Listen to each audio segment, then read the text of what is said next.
Hello folks, welcome to Outdoors with Bud. I'm your host, Bud Fields. Well, today I'm very honored to have another guest on the podcast, a good friend of mine. He's the conservation officer from Miami County, Mr. Tevin Tomlinson. When I was writing the outdoor column for the Peru Tribune, I had a gentleman contact me and ask me who the current conservation officer was in the county. Well, I was unsure, so I'd done a little researching. And I was given Tevin's name and phone number, so I reached out to him and said I'd like to get together with him and do an interview and write an article and put it in my column and let everybody know who the conservation officer is. So, Tevin, I'm very happy to have you as a guest on my show. And as I said before, this is all unrehearsed, so there may be a few things, if telephones might ring or something. But if you would kind of give us a little bit of an update, like on how long you've been a conservation officer and what really inspired you to become an officer. Mm-hmm. Yep, glad to be here, Bud. Hopefully we can get some questions answered.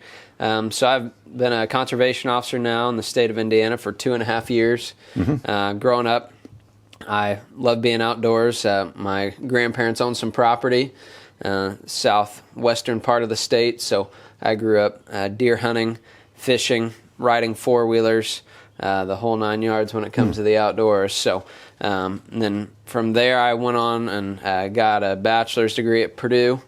Boiler up. Sorry for all you IU fans. Is that what you meant when you asked me about my paraphernalia and my dens all Indiana? Yeah, that IU lamp.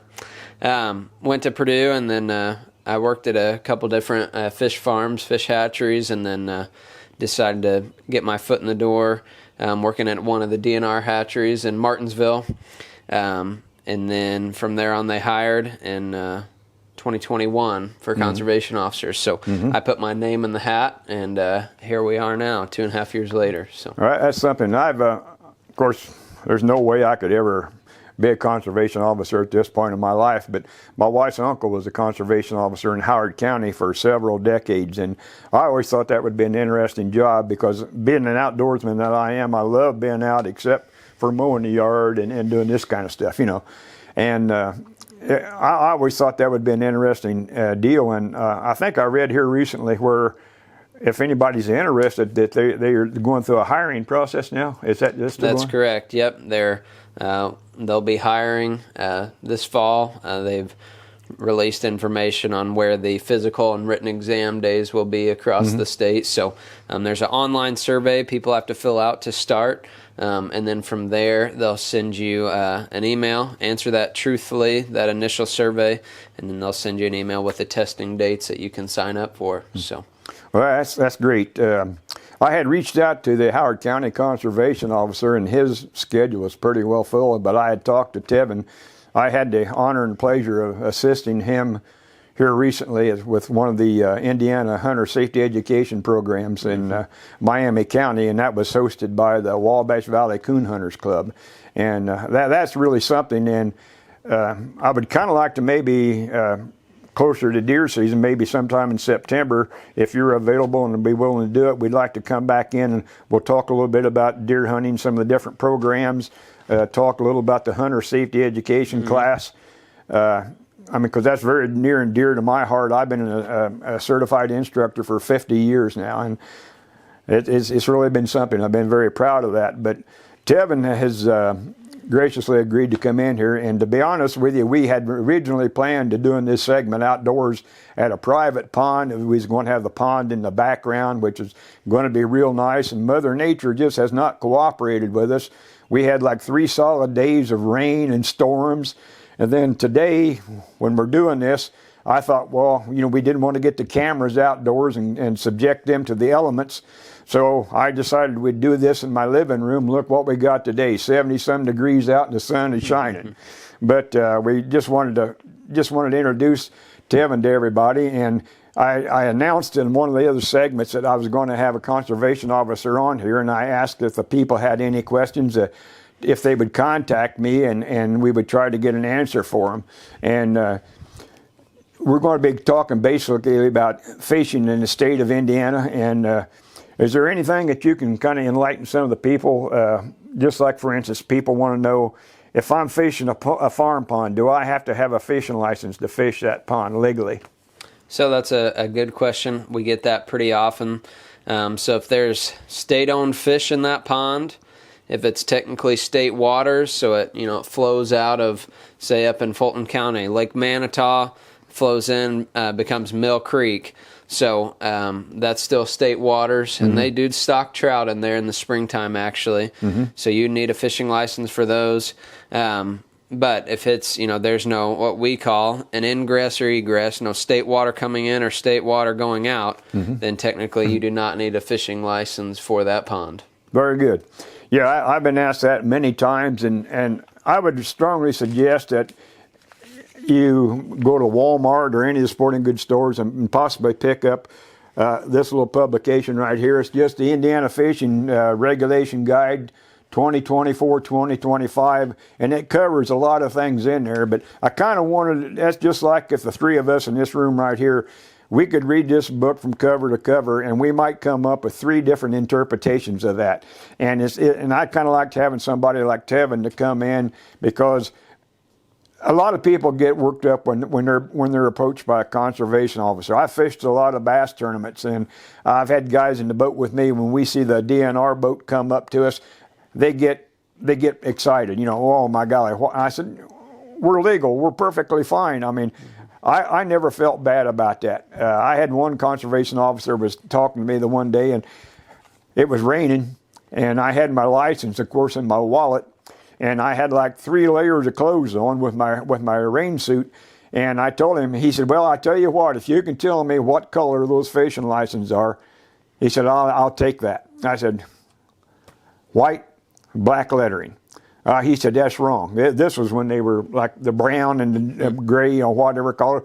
Well, what I had downloaded, I got my license on the internet, and I printed them out on my printer, and I had white paper, so I kind of jived him just a little bit. But he put one foot in my boat, and he said, is there anything in this boat that shouldn't be here? And I smiled. I said, just you. But I knew this man. I knew this gentleman for many years. We were good friends, and any time that he seen me anywhere, he was going to come up just to make me nervous. But if you're not doing anything wrong, you've got nothing to be afraid of.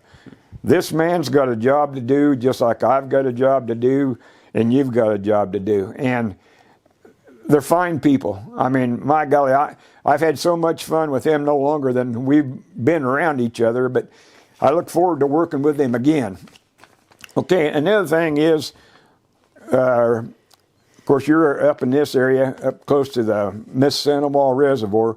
There was a question asked about fishing the Red Bridge ramp area at the Miss Sandoval Reservoir. Is it legal to fish inside of that ramp area? So, I spoke with one of the, he works there at Red Bridge. He talks a lot with the gentleman that owns it. So technically their first day when they're open for business is May 15th. So that's when they designate the no fishing. May 15th to October 1st is when they do not allow fishing. So prior to that time and after that time, then you're okay. We do enforce that. They just ask people not to fish, just to keep things flowing through there. They have a lot of boats. It is their business. It is how they make a living. So that's why they ask that. And if you see me look to my phone, I took some notes just to make sure I thoroughly answer these questions for all the viewers. So, but yep, good question there. Okay. Now, of course, there's another gentleman wanting to know about youth anglers. At what age do they have to have a license? Yeah. So the day that they turn 18 is when they have to have a license. Before that, they're good. No license is needed.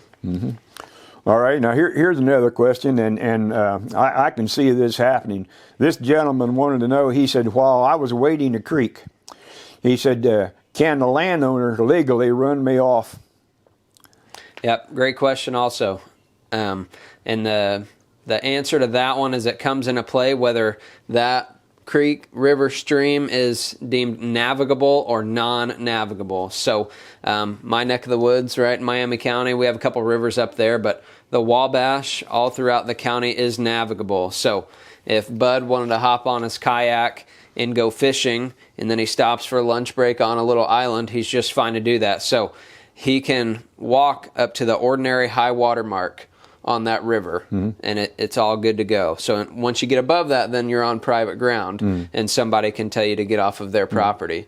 So usually, not all the time, smaller creeks, you'll have to check. The Indiana Natural Resource Commission has a list, a roster of all the navigable waters in the state.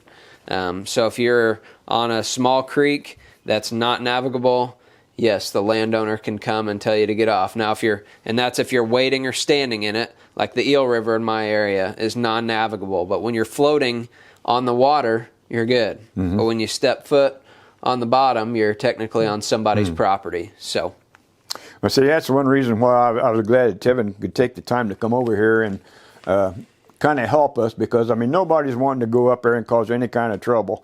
And I fished a lot of bass tournaments, and I was constantly having people, if I was fishing around their pier or fishing against the seawall out, they was coming out running me off, and I wasn't going up there to create any problems or doing any damage. But how does that stand? I mean, can they legally come out and force me to leave if I'm not? The way I understood it was they could keep me off of the pier and off of their property as far as the yard, but if I was in my boat fishing the water, I could fish all around it if I wanted, you know. But like I say, I was being an outdoorsman like I am, I try to keep up on a lot of this stuff. And of course, when I had my bass boat, I had my name on the side and a number of sponsors' names on it. And not only was I had to represent myself, I was representing several other places, just like the Kokomo Lantern. When I started working for them, I might not totally want not to say something to somebody to offend them, but I don't want to get the Kokomo Lantern, you know, a bad reputation, or anybody that I'm connected with, or any of the tournaments that I fish. But if I see people swimming around the pond, or swimming around the pier, I will bypass it. There's no way I'm going to try to go up there and fish. And I tried to stay on a level plane with them, where they're not going to say, well, we're going to call the DNR on you and we're going to get you in trouble, because that's not going to benefit anybody. And let's see, is there anything else we need to know? I had a guy mention, are you familiar with the Alabama rig? A little bit. For bass fishing. Some of them, the Alabama rig was like a enormous spinnerbait. Instead of having like one hook shank on it, it's got like several, 6 or 8 appendages on it, and each one has got a separate hook. And they will put like plastic grubs on it and throw it out there, and what they're trying to mimic is like a pod of minnows. And if a fish is looking at that, he thinks he's going to get a good meal, and he'll come up and hit it. Well, there for a while when they first come out, it was illegal in the state of Indiana to use those. And I think they've got it out where there's a limit on how many hooks can be on it. Yep. What is it, 6 now? So it's 3. 3 now, okay. Yep. 3 hooks. So if it's, one treble hook is still considered one hook. Yeah. But yep, 3 hooks. And then going back to your question on, fishing around docks and piers. So on public water in Indiana, the way that Bud talked about it is correct. The pier is their property. Their yard, of course, is their property. You're fishing right in front of it.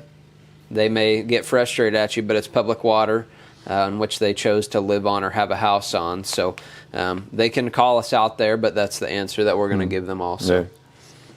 Well, like I say, it wasn't nothing to where I don't think anybody's intentionally up there to do any damage. Now, I did have one gentleman approach me. I was fishing around his boats and everything, and he come out very polite. And he told me, he said, I don't want to sound like a bad guy. He said, but I would prefer you not fish. Well, he explained to me why. He had a boat, a pleasure boat, and it was an IO, an inboard-outboard. It had the rubber boot on it. Well, somebody had tried to fish around that, and they got a treble hook caught in that rubber boot. Well, what they done, they got up there and they took a pocket knife and cut that hook out of there. Well, that made a hole in that rubber boot, and it filled up with water.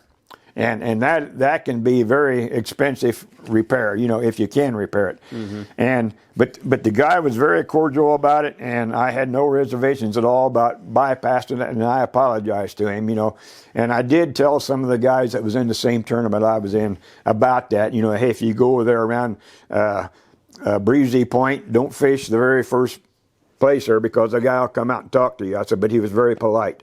But, you know, that's the thing about it is it's very easy to get a bad reputation being an outdoorsman, and that's not what we're out there to do. And that's what I've tried to do with a lot of my articles and my podcasts, is kind of improve the image of the outdoorsman, whether you're an angler, whether you're a hunter, or anything like that. Is everybody hears about the bad things that happen, but they don't hear about the good things that happen.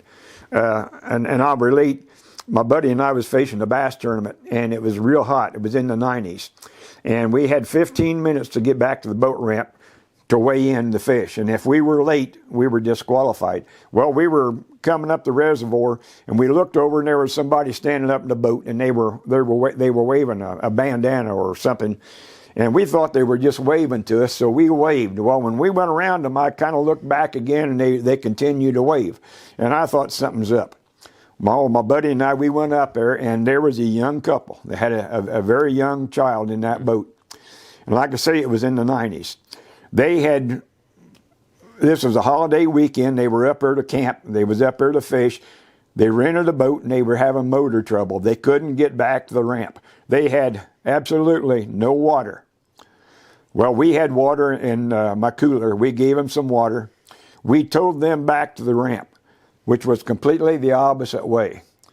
My buddy and I had enough weight in the fish in that boat. We would have won that tournament easily, but we were disqualified because we were like 10 minutes late by the time we got to the ramp.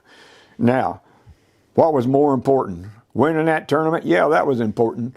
But what about those people that were stranded there? Even though we didn't make any money, it gave me peace of mind knowing that we helped them people. I mean, they could have had a heat stroke, but a lot of people overlook that. But Tevin, is there anything that you would like to relate to some of the people, maybe a few changes that's come up?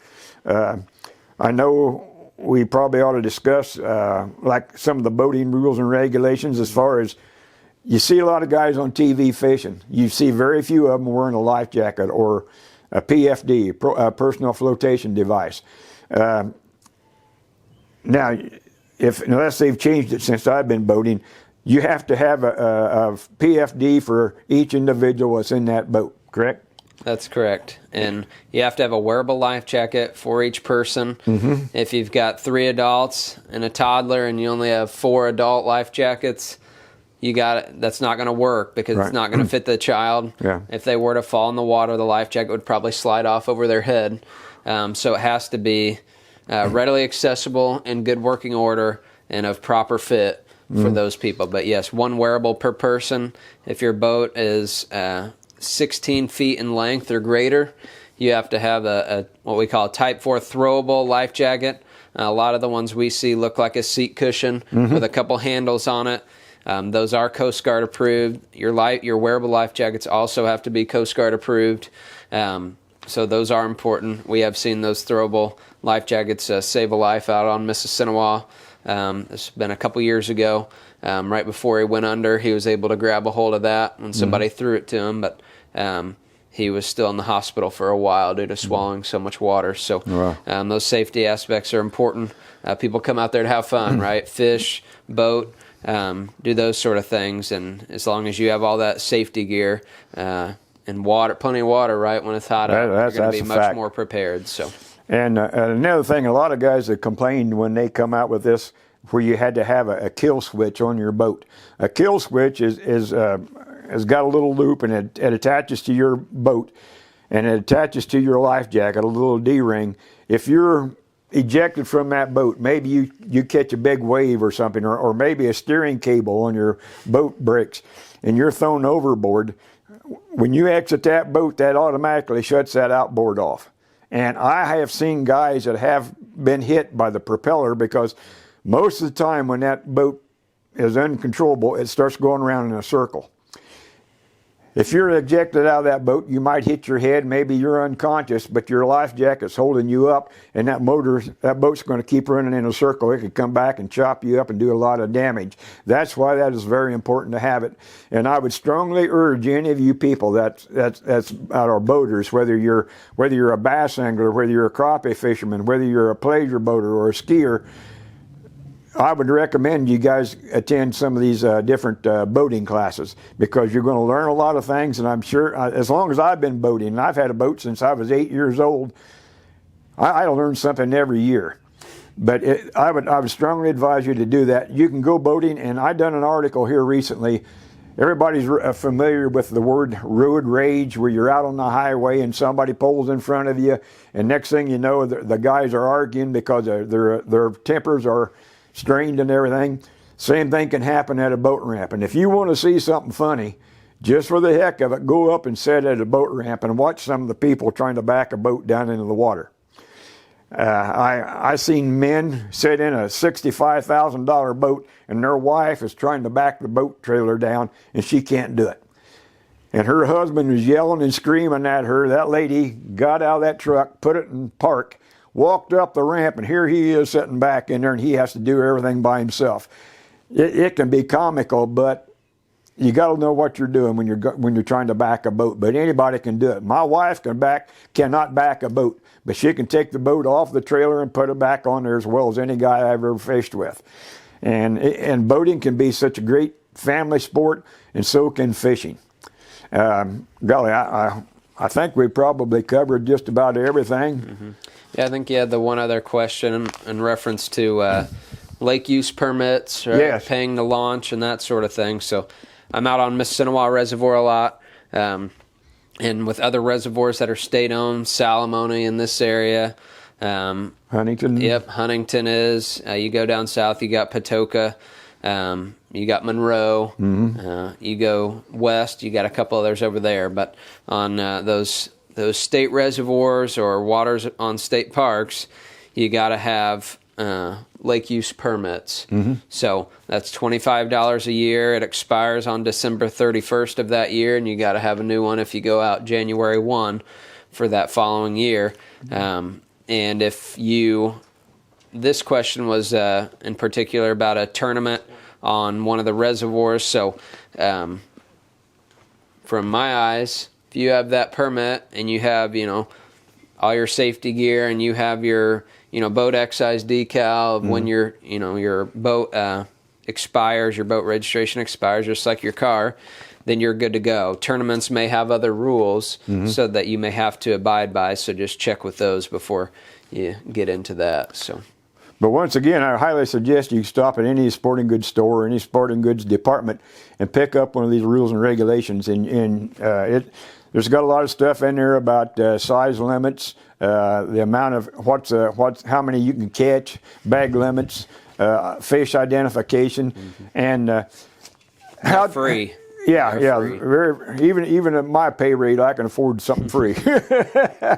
But hey, Tevin, I want to thank you once again, my friend, for taking the time and come over. And if you would be interested, I'd like to maybe get back with you again in September, and we'll talk a little bit about deer hunting and some of the programs that's out there for the people. And outdoor activities is a lot of fun, and it can be done by your whole family, and you can enjoy it. And if you see any of these guys wearing the green approaching you, the last thing you want to do is become a horse's rear end, let's say. I mean, they've got a job to do, and if you're doing what you're supposed to be doing, you've got no problems. And I would do anything to help this man out, and I was really honored that he took the time to come over tonight and sit down and do this podcast with me. And I was telling him he could rehearse his Academy Award speech.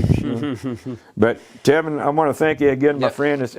I'm very proud to call you a friend. Mm-hmm. Same here. Thank you, Ben. So, folks, we're going to be doing some more podcasts here in the future, and I got some more guests lined up to come in. We just got to get everybody's schedule, especially with Mother Nature. So we'll see you next time around. God bless you.